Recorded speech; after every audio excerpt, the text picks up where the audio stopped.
YouTube, this is the grand finals of the Meta Weekly every single week. Bro, if you want to join the fun, it's every Sunday or every Monday. The Monday is top tier decks are banned. The Sunday, which is what you're watching right now, is a $50 prize pool. Both of them qualify you for a $1,000 tournament.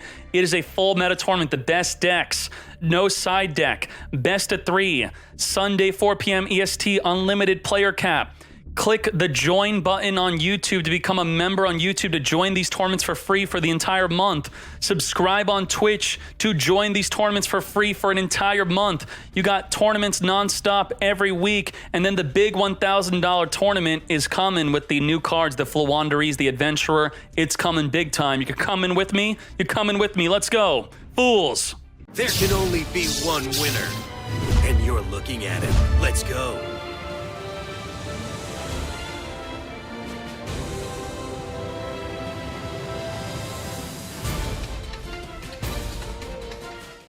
Oh, we maxing right away. I don't think so, mate. No way. You're going to get one draw. We're going to make a Dryden. Dryden has the quick effect to pop a face-up card your opponent controls. Let's have the deck types ready of both decks on masterduelmeta.com. You can not only go to the tier list to check out the top decks, which are the top 2 decks, Swordsoul, Tenyi versus Zodiac, Tri-Brigade. You can just click on any card name that you're playing against. We'll type in Swordsoul, Mo Yi. We're going to imperm negate the Mo Yi. Long Yun is going to be a good follow-up. Discard a card, special summon. Swordsoul's a really good turn 2 deck because of the Tenyi cards and Ecclesia. So because of the cards he's not even using in this game, not that he does not have in his deck, that's what makes him a really good turn 2 deck. Now, to be fair, you maxed me, I'm going to maxi you, but I'm going to call by the grave to negate the maxi. I don't think so. What makes the Ecclesia and the Tenyi good turn 2 cards is that they could special summon on an open field. The Ecclesia is special summonable if your opponent controls more monsters than you do. If you don't control any effect monsters, you could summon the Tenyis onto the field. Now, he's at a definite disadvantage by not opening up any of those cards going second. The Dryden is ready to pop a card in the field, probably going to pop the token. Now, it looks like the token has no card effect, but with the token on the field, you cannot perform a link summon. Oh, what?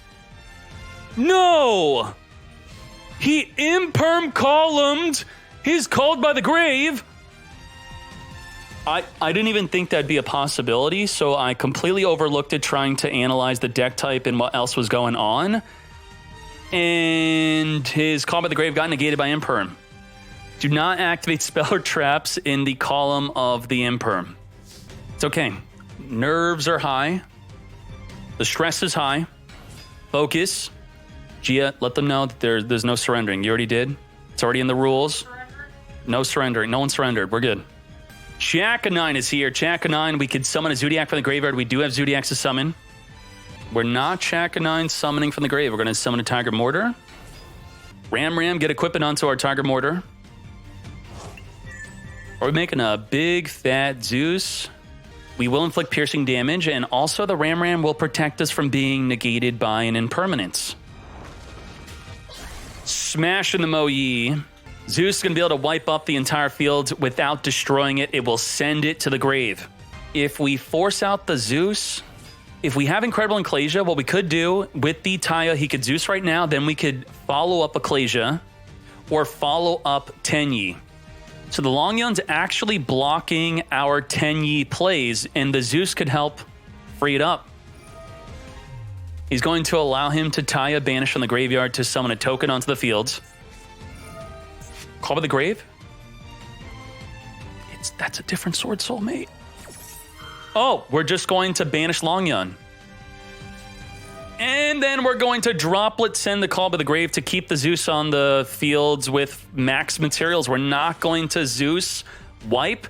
We're going to activate a card, chain Droplet, so Droplet's essentially a free cost. It's for free. That's a free Droplet. Shaman, discard, summon. We'll be able to draw a card. Now, the monster we summon is going to not be activatable unless it's a Tenyi. What is he discarding? He discarded a Vessel, targeting the Mo Yi. Mo Yi gets summoning. It is a trigger effect. He's not going to be able to Zeus wipe the field before he activates. The Moyi is going to be able to draw a card on Synchro.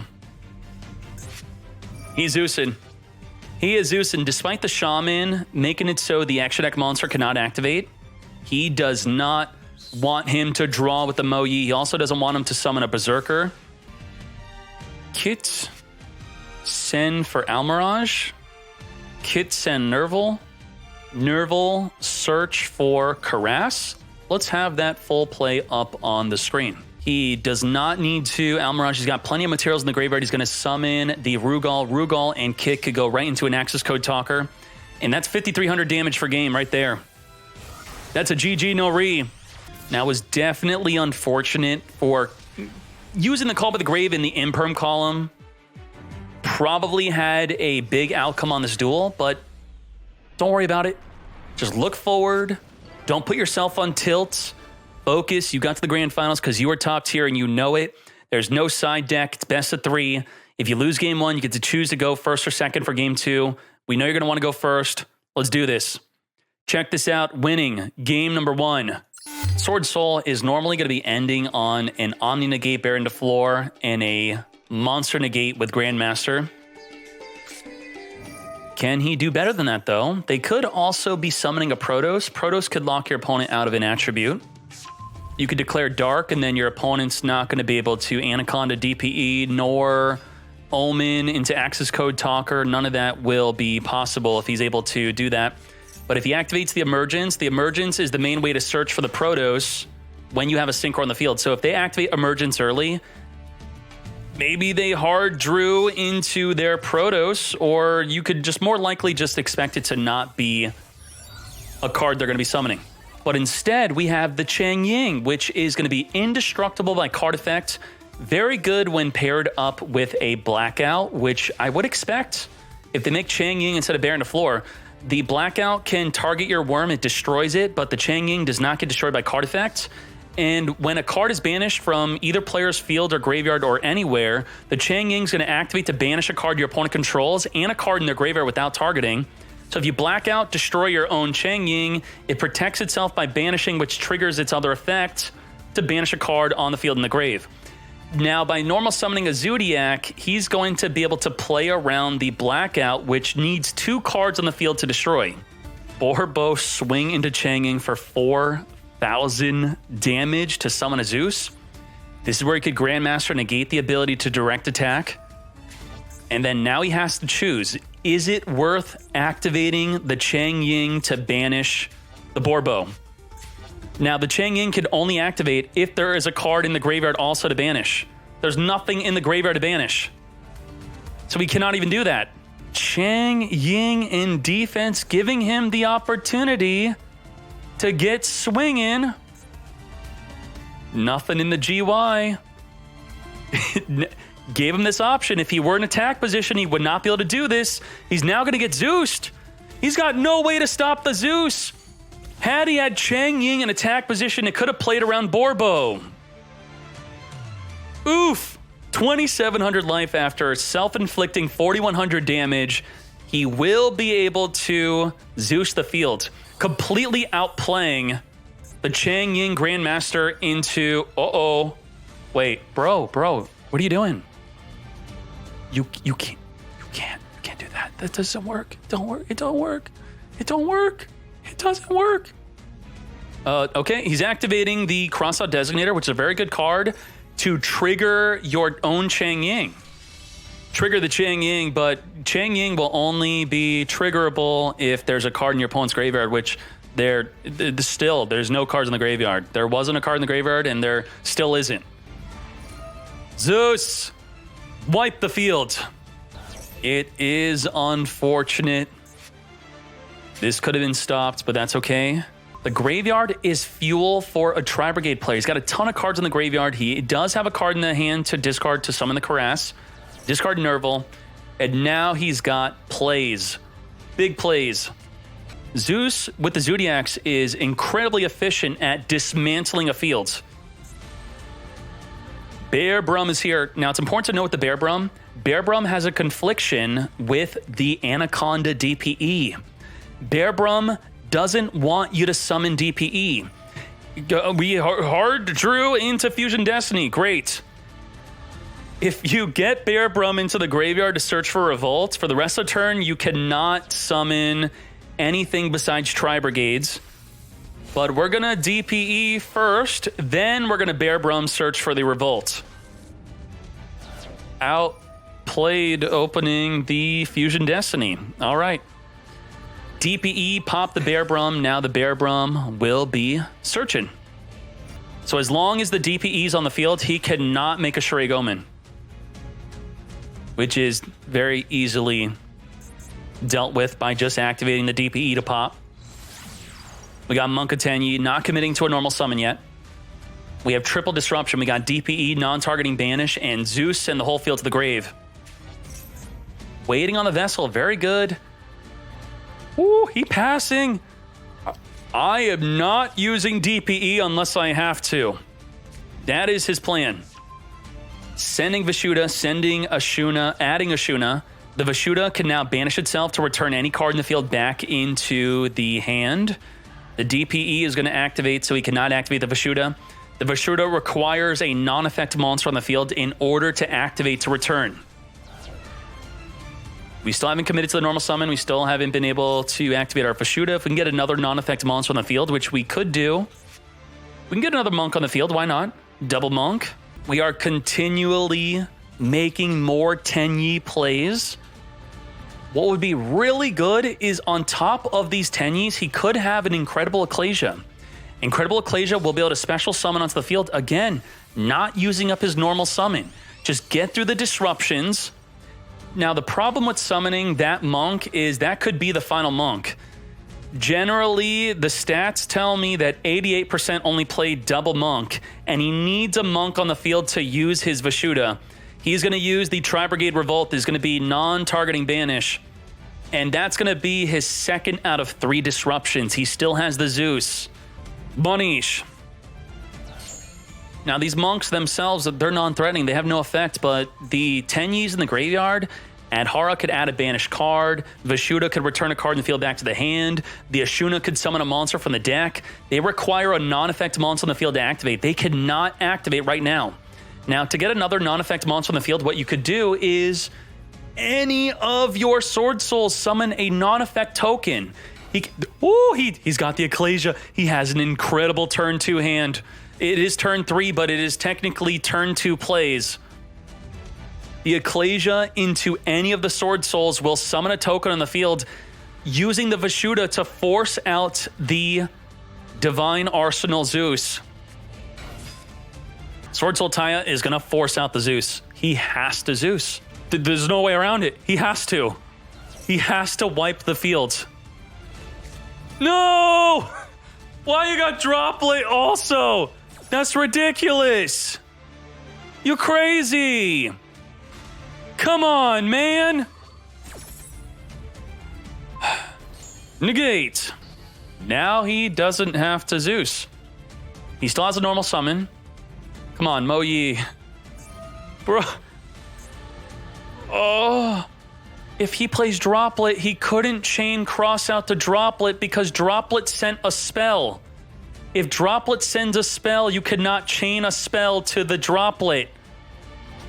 Despot 001. Hey, what the... all right, passing to check this out. Harass could banish 3, summon a Doom Eagle. Doom Eagle could return a card in your opponent's graveyard back in the deck, which could be a DPE from your opponent. Doom Eagle does counter DPE. Is this all about Tri-Brigade trying to reclaim its spot, its throne as Tier 1? Through automated tournament results of every tournament community event, Swordsoul Tenyi has finally become Tier 1 just for Zodiac to reclaim Tier 1? Open fields not even needing to go into the access code talker, smacking him with the Zeus that still is activatable to wipe the entire field.